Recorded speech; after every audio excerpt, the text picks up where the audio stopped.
Feminism की बात आती है तो फेमिनिस्टिक वर्ल्ड व्यू ये है कि जो सारे रिलीजियस है ये जेंडर बायस है, क्योंकि जो इनकी इंटरप्रिटेशन है, मतलब ये होली बुक क्या क्या रही थी, ये मर्द लिख रहे थे। अगर औरतें लिख रही होती तो औरतों के ज्यादा हुकूक होते। तो इसको आप कैसे देखते हो?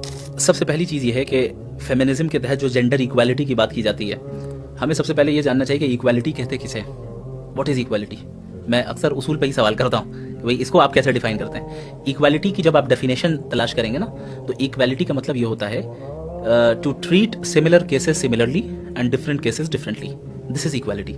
यानी जो सिमिलर केसेस हों वहाँ पर सिमिलरली ट्रीट करना ये इक्वालिटी है, जो डिफरेंट केसेस हो वहाँ पर डिफरेंटली ट्रीट करना यही इक्वालिटी है।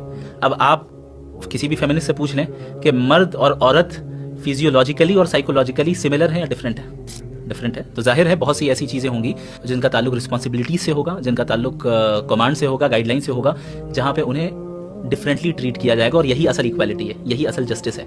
तो एब्सोल्यूट इक्वालिटी के तो हम कायल ही नहीं है, एब्सोल्यूट इक्वालिटी के फेमिनिस्ट भी कायल नहीं है। तो जब फिजियोलॉजिकली और psychologically main and women same नहीं है, तो अगर आप इन दोनों के ऊपर सेम रिस्पॉन्सिबिलिटीज डाल रहे हैं तो ये आप इक्वालिटी के नाम पे जुल्म कर रहे हैं। ये जुल्म है, ये जस्टिस नहीं है। लेकिन जहाँ तक दीन इस्लाम का ताल्लुक है तो ये दीन फितरत है।